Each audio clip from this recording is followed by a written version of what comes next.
உடனே இவங்க பார்த்துட்டு தலையை சொறிகிறாங்க. என்னயா இது, ஜெயிலில் போட்டோமா அவனுங்களா இல்லை இது வேற யாராவதா, இது ஆள் மாறாட்டமா இல்லை வேற ஒரே மாதிரி இருக்கிறாங்களான்னு சொல்லிட்டு ஒருத்தர் தலை சொல்லி அங்கே போயிட்டு பிரதான ஆசிரியர் தகவல் கொடுத்த உடனே, ஏன்பா நீ போய் ஜெயிலில் இருக்கிறவங்களை கூட்டிக்கணும்னு அனுப்புகிறாங்க.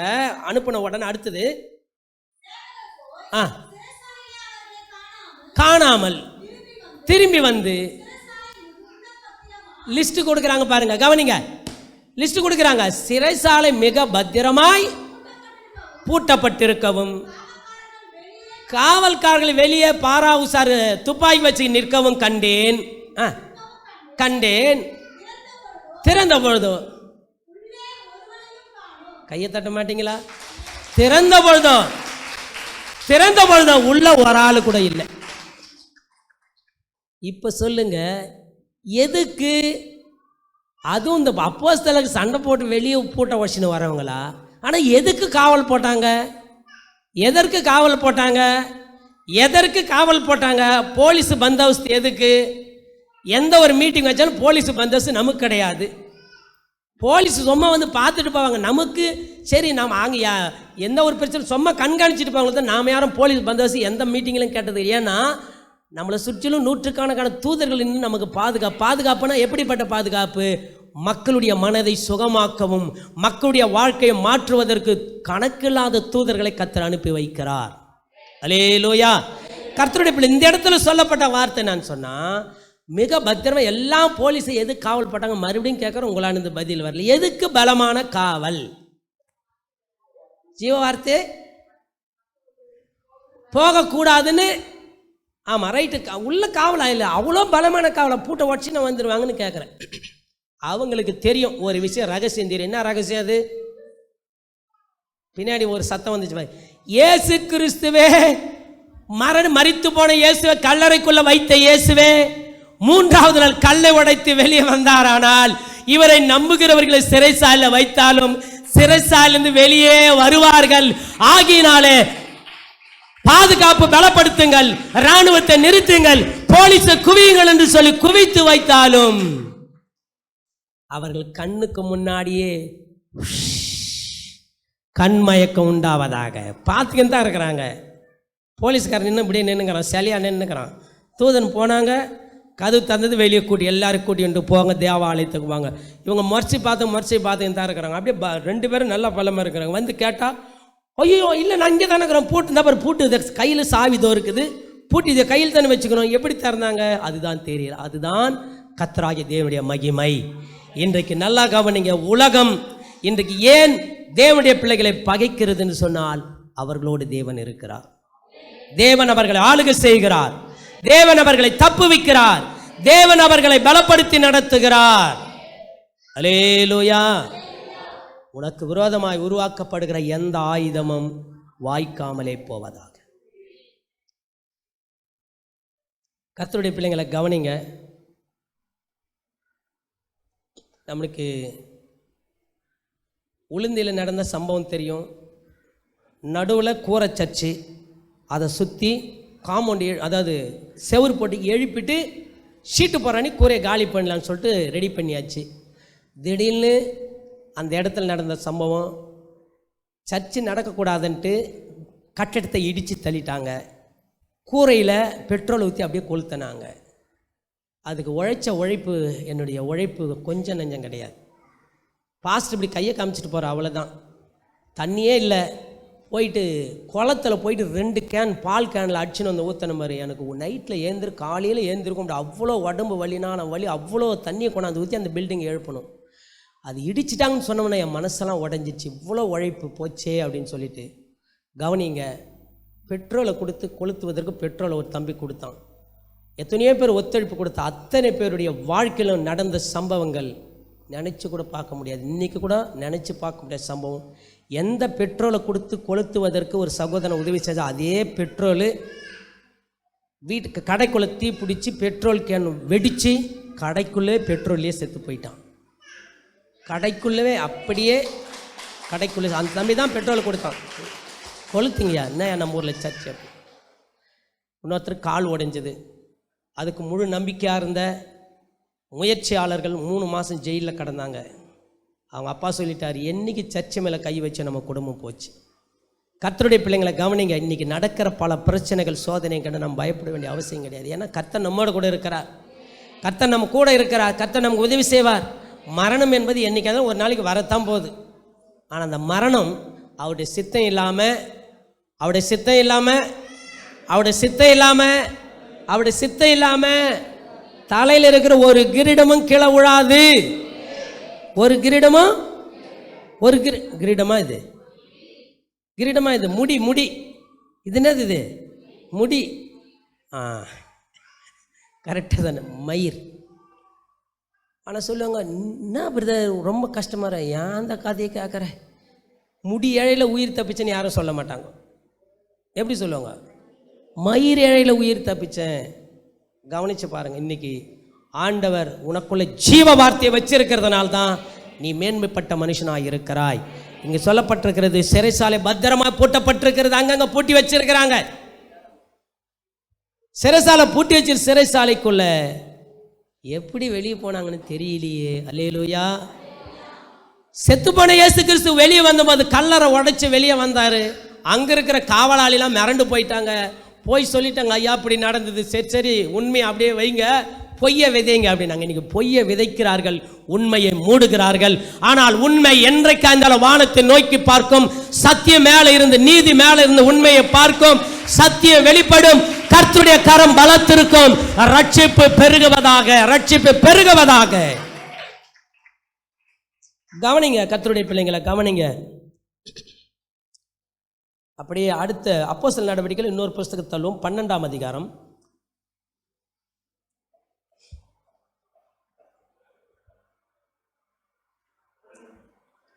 ஒன்றாம் அதிகாரம் படிக்கலாமா?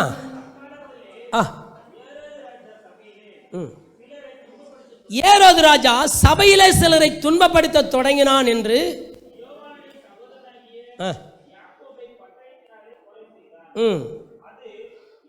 அது யூதருக்கெல்லாம் எப்படியா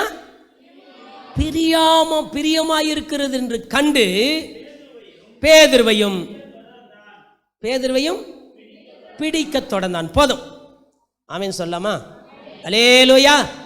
இங்கே ஏரோது ராஜா செய்கிற வேலை என்னன்னா, யூதர்களை, அங்கே இருக்கிற யூதர்களுக்கெல்லாம் கிறிஸ்தவங்களை துன்பப்படுத்துறது ரொம்ப பிடிக்குதான்.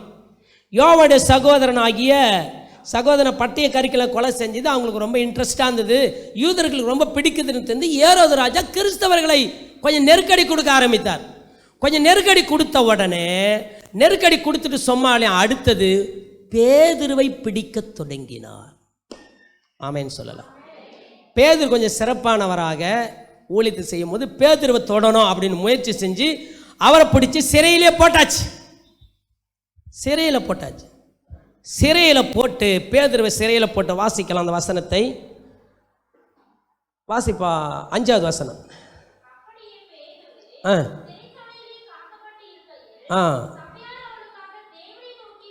சபையார் அவனுக்காக தேவனை நோக்கி ஊக்கத்தோட ஜெபித்தார்கள். சபையார் எல்லாரும் ஊக்கத்தோட ஜெபித்தார்கள். அடுத்தது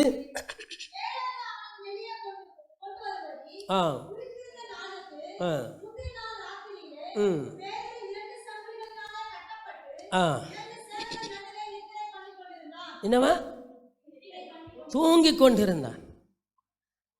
ஆமென் சொல்லாமா? அல்லேலூயா. பேதுரு பிடிச்சாச்சு, சிறையில் போட்டாச்சு. ஒரு ஆளுக்கு எத்தனை பேர் பாதுகாப்பு? அதாவது 2 கையிலையும் சங்கிலியை போட்டு கட்டி 2 சேவகர்கள் நடுவில் நிற்கிறார். யாரு? பேதுரு. நித்து என்ன சொல்றாரு? தூங்கிக்கின்னு இருக்கிறாராம். அதாவது சிறையில் அகப்பட்டவனுக்கு தூக்கம் வராதுன்னு பேர். ஆனால் அவனுக்கு காவலுக்கு இருக்கிறவங்களுக்கு தூக்கம் வரல. எப்படி தப்பிச்சிருவானோ, எப்படி ஓடிடுவானோ, எப்படி தப்பிச்சிருவானோ. 2 சங்கிலி பிடிச்சின்னு அவங்க வெட்டுன்னு இருக்கிறாங்க. யாருக்கு பயந்துன்னு இருக்கிறாங்க? யாராவது யூதர்கள் யாருன்னா வந்து அதை பற்றி கவலை கிடையாது. தூதன் எந்த பக்கத்தில் வருவான், ஏசாமி எந்த பக்கத்தில் வருவார், தூதர்களை எப்போ அனுப்புவார், என்ன பண்ண போகிறாரு. 2 பேரும் திக்குன்னு வச்சுன்னு இருக்குது. ஏன்னா தெரியும், ஏசாமி சிறை கல்லறையிலேருந்து வெளியே வந்த ஏசு கிறிஸ்து தூதர்கள் அங்கே இருந்த காவலாளிகளை அழுண்டு போனது தெரியும் இவங்களுக்கு. எல்லாருமே பயந்துகின்னு இருக்கிற வேலையில் சொல்லப்பட்டிருக்கிறது. ஆனால் பேதுரு நித்திரை பண்ணி நிம்மதியாய் தூங்கி கொண்டிருந்தான். நிம்மதி. நிம்மதி எங்கே இருக்கு? கர்த்தர் கூட இருந்தால் எல்லா இடத்துலையும் நிம்மதி இருக்கும். எத்தனை பேர் ஒத்துக்கிறீங்க? நிம்மதி எங்கே இருக்கு? சிலர் சொல்லுவாங்க, நான் அந்த இடத்துக்கு போனால் தான் எனக்கு நிம்மதியாக இருக்கும், எனக்கு இந்த வீடே செட் ஆகலைங்க, இந்த வீடே உள்ளே உட்கார முடியலைங்க, இந்த வீடே எனக்கு ஆய் வரலைங்க, இந்த வீடே எனக்கு பேய் வரலைங்க, நேற்றெல்லாம் சொல்ல. நான் தெரு வாசிப்பிடிக்கு நேரம் தெரு இருந்தால் தெரு அப்படியே நம்ம ஆசீர்வாதத்தை கெடுத்துருமா. வாசிப்பிடிக்கு நேரம் வேறு டெம்பிள் இருந்தால் அதுக்கு ஆசீர்வாதத்தை கெடுத்துருமா. வாசிப்பிக்கு நேரம் வேறு யாருன்னா ஒரு ஜன்னல் இருந்தால் உடனே ஜன்னல் அடைக்கணும். இது இல்லைன்னா நாங்கள் பேர் நான் சொல்கிறேன், ஒரு ஜன்னலும் ஆசீர்வாதத்தை கெடுத்துருமா? ஒரு வார்த்தை கூட என்ன? பக்கத்து வீட்டு ஜன்னலும் ஆசீர்வாதத்தை கெடுக்குமா? ரோடு குத்தல கட்ட ரோடு உன் குடும்பத்தை கெடுக்குமா? சொல்லுங்க, குடும்பத்தை கெடுக்குமா? அட குட்டி சேவரை கூட உன் எதிர்க்கு இருக்குது, அது கெடுக்குன்னு நினைக்கிறியா? கெடுக்குமா? எத்தனை பேருக்கு சொல்றீங்க கெடுக்காதுன்னு? ஐயா, ஏசிலன்னு தாங்க உன் குடும்பம் கெடும். ஆண்டவர் ஏசில தான் உன் குடும்பம் கெடும். என் குடும்பம் கெடும். அவர் இருந்தார்னா மதில் சேவர் அல்ல, குட்டி சேவர் அல்ல, ஒருவேளை நம்ம வாசல் கிடையாது, எந்த விதமான சாபம் கிடையாது, எந்த கெட்டபரையோ எந்த மமிட்டியோ எந்த வெறுவோ ஒருவேளை கணவன் இல்லாதவர்கள் எதிர்க்க வந்தாலும் உனக்கு ஆசீர்வாதம் என்பது கர்த்தரால் அனுப்பப்படுகிற ஆசீர்வாதத்தை எந்த ஒரு பொருளும் எந்த ஒரு காரியமும் தடை செய்ய முடியாது.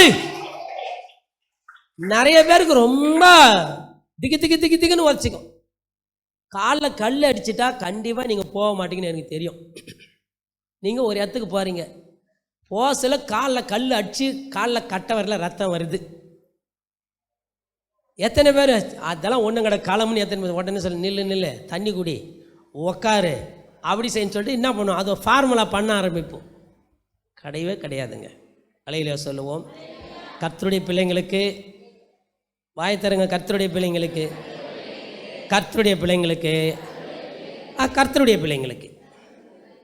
சொல்லுங்க. கர்த்தருடைய பிள்ளைங்களுக்கு சம்பிரதாயம், சடங்காச்சாரம், குறுக்கு வழி, நெடுக்கு வழி, பூனை குறுக்க போதல், வெறு எதிர்க்கு போவதல், சாபங்கள் பலிக்காது.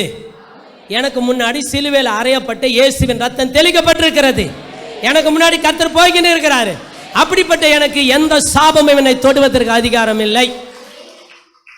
அப்படி அதிகாரம் தான் உன்னை ஃபஸ்ட்லேயே விட்டுட்டு இருப்பார போன்ட்டு.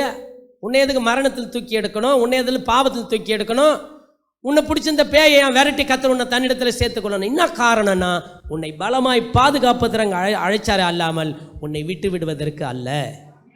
ரெண்டு சேவகர்கள் மத்தியில் வேலங்க போட்டு நல்லா தூங்கி நிற்கிறார், நல்ல கொரட்டை விட்டு தூங்கி நிற்கிறார். அல்லேலூயா சொல்லுவோம்.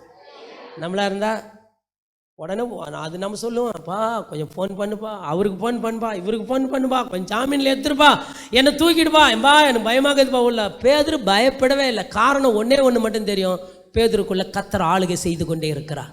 பேதுருக்குள்ள கர்த்தருடைய ஆவியானவர் உலாவிக் கொண்டே இருக்கிறார். பேதுருவை சுற்றிலும் ஒரு மகிமை சூழ்ந்து கொண்டிருந்தது. அதனால தான் பேதுரு எதையும் பைபிள் நிம்மதியாக தூங்கினாரு. பேதுரு புட்சி மனுகளுக்கு நிம்மதி கிடையாது. அல்லேலூயா, அல்லேலூயா. கர்த்தர் உன்னோடு கூட இருக்கிறார். கர்த்தருடைய தேவனுடைய மனுஷர்களை கர்த்தர் உங்களோடு கூட இருக்கிறார். தேவனுடைய உத்தரவு இல்லாமல் 2 சங்கிலியா கூட போட்டு கட்டி வைக்கிட்டேன். ஐயா, உனக்கு முன்னாடி 10 காவலாளி கூட படுத்துட்டு சொல்லப்பட்டிருக்கிறது. விழாவில தட்டி பேதுருவை எழுப்பினான். அந்த வசனத்தை படிங்க. நின்றான், அறையில வெளிச்சம் பிரகாசித்தது. அவன் பேதுருவை இல்லம்மா, பேதுருவையா பேதுருவையுமா அப்படிப்படி பேதுருவையும் அப்படின்ற பேதுரு 2-3 பேர் சேர்க்கிறாங்க. பேதுருவை விழாவில தட்டி சீக்கிரமா எழுந்துரு எழுப்பினான். அல்லேலூயா. ஐயா கவனிக்கிறீங்களா? அம்மா கவனிக்கிறீங்களா? பக்கத்தில் நிற்கிறாங்க 2 பேர் நின்றுந்தாங்க. 2 போலீஸு சங்கிலியை பிடிச்சின்னு இருக்கிறாங்க, கையில் விலங்கு போட்டு தூங்கி நிற்கிறாங்க. 2 பேரும் பத்திரமா பிடிச்சின்னு இருக்கிறாங்க. இவர் கையில் இந்த சங்கிலி கட்டா வந்துடுச்சு, கட்டு விட்டுடுச்சு, அந்த விலங்கு கட்டு விட்டுச்சு, 2 கையில் விட்டுச்சு. இப்போ விட்டுட்ட பண்ண எழுந்து நின்ட்டா. 2 பேரும் கம்மன் தான் இருக்கிறாங்க, அப்படியே முறைச்சி பார்க்குறாங்க, இப்படி தான் இருக்கிறாங்க. அவங்க பாட்டாங்க. அவருக்கு சொல்கிறேன், நான் நினைக்கிறேன் பேதுரு பாய் போயிட்டு வரட்டேன். 2 போலீஸ்காரர் பார்த்து கண்டிப்பாக பேதுரு பாய் சொல்லிட்டு வந்திருப்பார். ஒருத்தர் கூட ஒரு சொல்லியிருக்க மாட்டார் நினைக்கிறீங்களா? நான் நினைக்கிறேன் சொல்லியிருப்பார்னு நினைக்கிறேன். ஆமாம், அவங்க 2 பேரும் அப்படியே இருக்கிறாங்க. போயிட்டு வரட்டான்னு இருப்பாங்க. அவரும் ஐயோ போயிட்டு வாங்க. 2 பேருடைய சங்கிலி அருந்து 1ஆம் காவலையும் 2ஆம் காவலையும் 3ஆம் காவலையும் தாண்டி கோட்டை வாசல் வரும்போது தான் பேதுருக்கு நித்திர. அப்பதான் தெளிதான் பேதுருக்கு. வாசிங்க. ஏரோதின் கைக்கும் இல்லை, அதுக்கு மேல் வாசனம் படியாமா. 1ஆம் காவலையும் 2ஆம் காவலையும் நகரத்துக்கு போய் இருப்பு கதவுனா பெரிய கோட்டை வாசல் அங்கே வந்த உடனே ஓஹோ அலையிலே சொல்லு. நீலவனத்திலே அவர் வரும்போது நட்சத்திரமும் சூரியனும் பணிந்து குனியுது. நீலவனத்திலே அவர் வரும்போது நட்சத்திரமும் சூரியனும் பணிந்து குனியுது. அல்லேலூயா. ஐயா, ஏசாமி வரும்பொழுதே நட்சத்திரமும் சூரியனும் பணிந்து குனிய போதான். ஆனா பேதுரு போகும்போது எது வழி விடுது? இரும்பு கதவு, பெரிய கதவு தானா பேதுரு பார்த்துட்டு இரும்பு கதவு சொல்லிட்டு, ஐயா வாங்க ஐயா உன்னையா சிறையில் போட்ட வாங்க, நீங்க போங்கன்னு கதவு திறந்து வழி விட்டதான். கரங்களை தட்டி ஆண்டவருக்கு நன்றி சொல்லுவோம். தேவ பிள்ளைகளே, கர்த்தருடைய பிள்ளைகளாகிய நாம் எப்பவுமே நம்மளை குறித்து மட்டமாய் நினைக்காதீங்க. உங்களுக்குள்ள கர்த்தராகிய தேவன் ஆளுகை செய்கிறார். வஜ்ரெல்லாம் வணங்க போகிறது. பேதுரு வரத்தை பார்த்துட்டு கோட்டை வாசல் இரும்பு கதவே வழி திறந்து விட்டது. இன்னைக்கு உங்களுக்கு தடையா இருக்கிற வாசல்கள் திறக்கப்படுவதாக. உங்களுக்கு விரோதமா இருக்கிற எல்லா சூழ்நிலைகளும் மாற்றப்படுவதாக. உங்களுக்கு விரோதமா இருக்கிற சகல காரியங்களும் நிர்மலமாகி கர்த்தர் உங்களுக்கு துணையாய் இருப்பாராக. அல்லேலூயா, அல்லேலூயா. சரி, இவர்கள் எல்லாம் வெளியே வந்ததுக்கு முக்கிய காரணம், இவர் இவ்வளோ பாதுகாப்பை வெளியே வந்ததுக்கு யார் காரணம்? அதுக்கு இயேசு. ஒரு கை தட்டுங்க மகள், அருமையான பதில். நல்லா கை தட்டுங்க. சரி, நீங்க வேற என்ன யோசிக்கிறீங்க? ஏசு சாமி அப்படின்றாங்க. வேற நீங்க என்ன யார யோசிக்கிறீங்களா? சபையார். சபையார்னா இன்னொருத்தர் சபையார், அவங்க தான் முக்கிய காரணம். ரைட், சரி, எல்லாமே கரெக்டு தான். ஆனா அங்க சொல்லப்பட்டிருக்கிறது, பேதுருவை சிறையில் பிடிச்சிட்டாங்கன்னு சொன்ன உடனே சபையார்கள் முதல் செஞ்ச வேலை கையை தட்டினாங்க.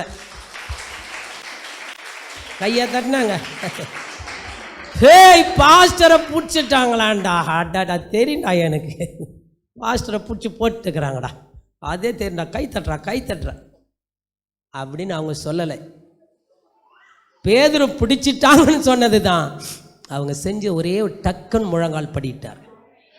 அவர் வெளியே வர வரைக்கும் ஜெபம் நிக்கலாம் பாருங்க. நம்மளா இருந்தா அல்லேலூயா சோத்திரம். எத்தனை இன்னும் கொஞ்ச நேரத்தில் முடிச்சிடலாமா? ஆமாம் ஐயா, ரொம்ப நேரம் போகாதீங்க ஐயா, பசி எடுத்துக்கிச்சு ஐயா, இன்னும் கொஞ்ச நேரத்தில் முடிச்சிடலாமா? அல்லேலூயா, டைம் போய்க்கினாங்க. அல்லேலூயா ஆமென். ஐயா வெளியே கொண்டு வருவீராக. தண்ணி கொஞ்சம் கொண்டு வாமா, தண்ணி கொஞ்சம். அல்லேலூயா ஸ்தோத்திரம் ஆண்டவரே. சிறைச்சாலையில் இருக்கிறவர்களை கர்த்தர் இங்கே குறுக்கு நேரம் பேசுகிறப்பா. அல்லேலூயா ஸ்தோத்திரம் ஆண்டவரே. நன்றி ஐயா, உம்மை துதிக்கிறோம், ஆராதிக்கிறோம் ஆண்டவரே. நீ நல்லவர், வல்லவர், போதுமானவர். பாக்கெட்டில் காசு வச்சிருந்த காணுமே. அல்லேலூயா. இது கொஞ்சம் ஜபம் கூட கேட்கவே இல்லை. ஒரு ஒரு பிரசன்னமாக நடக்கலை. எல்லாம் குறுக்கு நடக்க மனசு அழைப்பாய்ந்து ஜபம் கிடையாதுங்க. பேதுருவை சிறையில் இருந்து வெளியே கொண்டு வந்து அவர்கள் வீட்டு கதவை தட்டு வரைக்கும் ஜபம் நடந்துகிட்டே இருக்கிறது. ஆமா, எப்பவுமே ஜபத்தை நிறுத்தாதீங்க. நல்லா ஜெபிங்க, கர்த்தரோடு உறவாடுங்க. ஆண்டவர் உங்களை அளவில்லாமல் ஆசீர்வதிப்பாராய். அல்லேலூயா. சிறைவாசம். அன்னைக்கு பேதுரு தூக்கி ஜெயிலில் போட்டாங்க, சிறைவாசம். ஆனால் இன்னைக்கு நமக்குலாம் கூட சில சிறைவாசங்கள் இருக்குது. ஜெயிலில் போனால் கூட ஜெயிலில் இருக்கிற மாதிரி சில சம்பவங்கள் நம்மளை ஆளுக்கு செய்யுது. ஜெபிக்க ஆரம்பித்தா பக்கத்து வீட்டுக்கார் தொல்லை தாங்க முடியல, அது ஒரு சிறைவாசம். நல்ல ஆண்டவரோடு கூட நெருங்கி ஊழியத்தில் இறங்கணும்னா சொந்த பந்தங்கள் நம்ம போடுகிற நெருக்கடிகள், அது ஒரு சிறைவாசம். கர்த்தரோடு ஊழியம் செய்வதற்கு அர்ப்பணித்தோம்னா வேற யார் மூலமாக தொல்லை, வீட்டுக்காரர் மூலமாக எல்லாம் மனைவி மூலமாக தொல்லை அதிகரிக்கும். அதில் நீயும் நானும் எங்கே போனாலும் நமக்காக தூதர்களை கர்த்தர் அனுப்பி கொண்டிருக்க. அப்போஸ்தலர் நடவடிக்கை 16ஆம் அதிகாரம். அப்போஸ்தலர் 16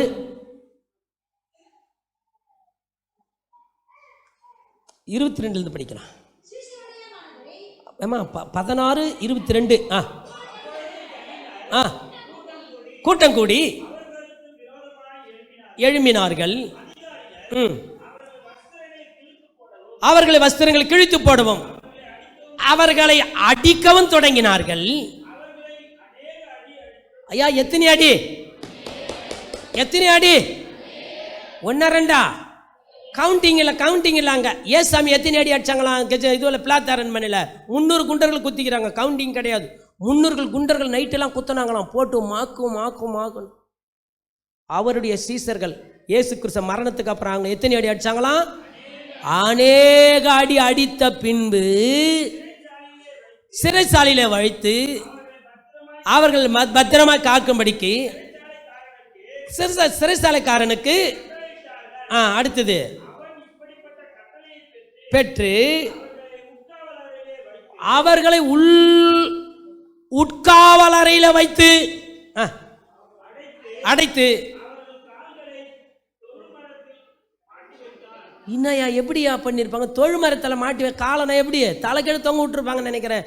எனக்கு அதனுடைய இது எப்படின்னு புரியல. கைய கால இங்க இப்படி கை கட்டுருவாங்க. அதான் இப்படி நீட்டு கொம்பு இப்படி இருந்திருக்கும். அதில் மாட்டி விட்டாங்க, தொங்க விட்டாங்க. ஐயோ கொடிய தண்டனைப்பா. என்ன பண்ணாங்க இவங்க? என்ன செஞ்சாங்க இவங்க? என்ன செஞ்ச? இல்லை அதுக்கு முன்னாடி எதுக்கு இந்த தண்டனை?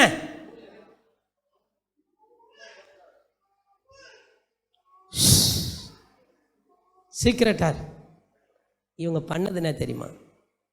இதோ போகிறவர்கள் தீர்க்கதரிசிகள், இதோ போகிறவர்கள் கர்த்தருடைய பிள்ளைகள், இதோ போகிறவர்கள் தேவனை ஆராதிக்கிறவர்கள் சொல்லிட்டு பின்னாடி ஒரு பேய் சொல்லிக்கிற வந்தது.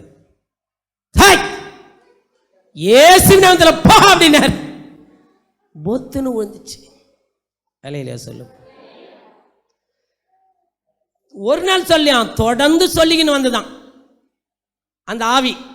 உடனே ஒரே அதட்டு இயேசுவின் நாமத்தினால போ அப்படின்னாரு பாரு. பொத்துன்னு விழுந்து போச்சு. அங்க இருந்தவங்க எல்லாம் சொன்னாங்க, ஐயோ நம்முடைய லாபத்தை துரத்திட்டானே, நம்முடைய லாபத்தை நஷ்டப்படுத்திட்டானே, இவனை பிடிச்சி அநேக அடியான அடி. கொஞ்சம் நஞ்சம் அடிச்சிட மாட்டாங்க, சரியான அடிச்சு அநேக அடிச்ச பின்பு மரத்தில் தொங்க விட்ட உடனே நம்மள அந்த என்ன பண்ணோம், ஐயோயோ ஆண்டவரே நீ எங்கே தாங்கிறேன்னு தெரியல. ஆனால் அவங்களுக்கு தொழு மரத்தில் கட்டினவனு தாங்க துதி பாட்டு வந்ததான். ஆமான்னு சொல்ல மாட்டீங்களா? எப்போ வந்தது? மரத்தில் தொங்க விடும்போது தான் பாட்டும் ஜபமும் வந்ததான். அவர்கள் கர்த்தரை பாடி துதித்தார்கள். உபத்திரம் வரும்போது தாங்க பாடணும், துதிக்கணும். போராட்டம் வரும்போது தாங்க பாடி துதிக்கணும். பிரச்சனை வரும்போது தாங்க பாடி துதிக்கணும். இதுதான் கர்த்தர் நம்ம ஒவ்வொரு வாரமும் சொல்லி கொடுக்குற ஃபார்முலா. இன்னைக்கு நம்முடைய வாழ்க்கையை கர்த்தர் உயர்த்த விரும்புகிறார். அப்போஸ்தலனாகிய பவுலும் சீலாவும் தொழு மரத்தில் இருக்கும்போது பாடி துதித்த உடனே அவங்க மரத்தில் தொங்க விட்டு பாடுறாங்க. கீழே இருந்து பாடிந்தா கூட பரவாயில்ல, எகிரி குச்சாங்க, தர ஆடிச்சுன்னு சொல்லலாம். தொழு மரத்தில் இருக்கிறவங்களால எப்படிங்க அங்கே சொல்லப்பட்டது? சிறைசாலின் அஸ்திபாரங்கள் என்னாச்சான்? அசைந்தது. சிறைசாலின் அஸ்திபாரத்தை ஆட்டக்கூடியவர்கள் இங்கே அமர்ந்திருக்கிறீர்கள். சிறைசாலின் அஸ்திபாரத்தை ஆட்டக்கூடிய ஜப வீரர்கள் இங்கே இருக்கிறீர்கள். நீங்கள் ஜெபித்தால் உங்கள் கிராமம் அசைவு ஏற்படும். நீங்கள் ஜெபித்தால் உங்களுக்கு உண்டான தடை மாறும்.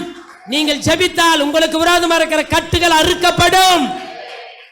தொழு மரத்தில் இருந்தவருக்கு அசைந்ததுன்னா நல்ல விடுதலையோடு இருக்கிற உனக்கு ஏன் அசையல? உன் மனசுல இருக்கிற மூட்டையை தூக்கி போடு. உன் மனசுல இருக்கிற கல்லு பாறாங்களை புரட்டி விடு. உன் மனசுல இருக்கிற முள்வேலியை தூக்கி போடு.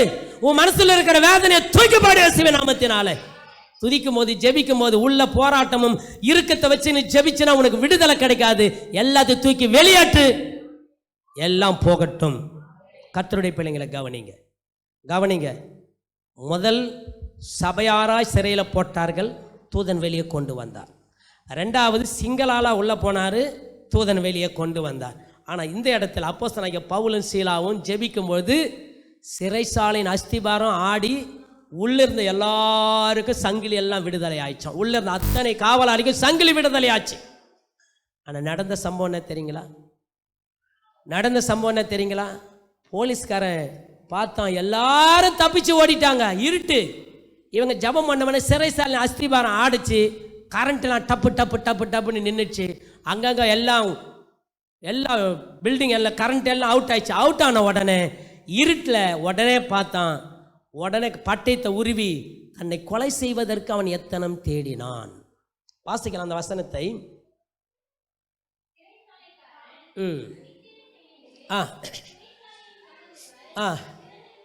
கண்டு எண்ணி பட்டயத்தை உருவி தன்னை கொலை செய்து கொள்ள போனான். உருவிட்டான். பட்டயத்தை எடுத்து இப்படி தூக்குறான், குத்த போறான். நிறுத்து, உனக்கு ஒரு கெடுதியை வர வைத்துக் கொள்ளாத, நாங்கள் எல்லாரும் இங்கே தான் இருக்கிறோம். அல்லேலூயா. யோசனை பண்ணுங்க. எப்படியாவது மக்கள் ஓடி இருப்பாங்க. ஆனால் சொல்றாரு அப்போஸ்தலனாகிய பவுல், நாங்கள் எங்கேயும் ஓடலை, இங்கே தான் இருக்க, நிறுத்து அப்படின்ட்டு. உடனே சொல்லப்பட்டிருக்கிறது, போய் தீவட்டிகளை கொண்டு வந்தான். பந்தங்களின் தீவட்டிகளும் கொண்டு வந்து அவங்கள பார்த்தா எல்லாம் அவங்க ரத்தத்தோடு இருக்கிறதெல்லாம் பார்த்துட்டு, ஐயோ நீ இங்கே தான் இருக்கிறீங்களான்னு சொல்லிட்டு, இங்கே தான் இருக்கிறீங்களான்னு கேட்டு பார்த்தாரு. அப்போ தான் நல்லா கவனிங்க, எப்படிங்க இருட்டில் ஒரு மனுஷன் தற்கொலை பண்ணப்படுறது எப்படி அப்போஸ்தலனாகிய பவுலுக்கு தெரியும்? பட்டைத்தூரி குத்திக்க போறேன்னு அவருக்கு எப்படி தெரியும்? உங்களை தான் கேட்குறேன், எப்படி தெரியும்? ஒருவேளை நம்ம செல்லில் டார்ச் இருக்கிறவர் அடிச்சு பார்த்துருப்பாரா? யார் நிறுத்துப்பா அப்படி அடிச்சு பார்த்துருப்பாரா? இல்லை. அவரோடு பரிசுத்த ஆவியானவர் இருந்தார். அவரோடு கூட ஆவியானவர் தேவன் பேசினார். சிறைசாலை காவலாளிக்கு தன்னை தானே மாய்த்து கொள்ள போகிறான், நிறுத்துன்னு சொன்ன உடனே குரல் கொடுத்தாரு, நிறுத்தினாரு. உடனே அவன் பார்த்துட்டு ஆச்சரியப்பட்டான். ஐயோ, இப்படிப்பட்ட தேவனா? இப்படிப்பட்ட தெய்வத்தை ஆராதிக்கிறீங்களா? இப்படிப்பட்ட தெய்வத்தை ஆராதிக்கிறீங்க நீங்க அப்படின்னு சொன்னா, நான் ரட்சிக்கப்படுவதற்கு என்ன செய்ய வேண்டும்? இனி எனக்கு போலீஸ் பதவி வேணாயா, முடியா, இவனுங்களால் நின்று என் காலை அசந்து போய் நான் ரொம்ப அவஸ்தைப்பட வேண்டியது. இனி உங்க பின்னாடி வந்துடுறேன்.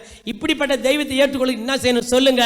கர்த்தராகிய இயேசு கிறிஸ்துவை விசுவாசி, அப்பொழுது நீயும் உன் வீட்டாரும் ரட்சிக்கப்படுவீர்கள், ரட்சிக்கப்படுவீர்கள், ரட்சிக்கப்படுவீர்கள், ரட்சிக்கப்படுவீர்கள், ரட்சிக்கப்படுவீர்கள். கர்த்தராகிய இயேசு விசுவாசி. உடனே அந்த ராத்திரியே அவனும் அவன் குடும்பத்தாரும், அவன் மட்டும் இல்லையா, சொல்லுவாங்க, ஏமா சர்ச்சுக்கு போகிறோம், நீ மட்டும் ஞானஸ்தானம் எடுத்துருமா, நான் அப்புறம்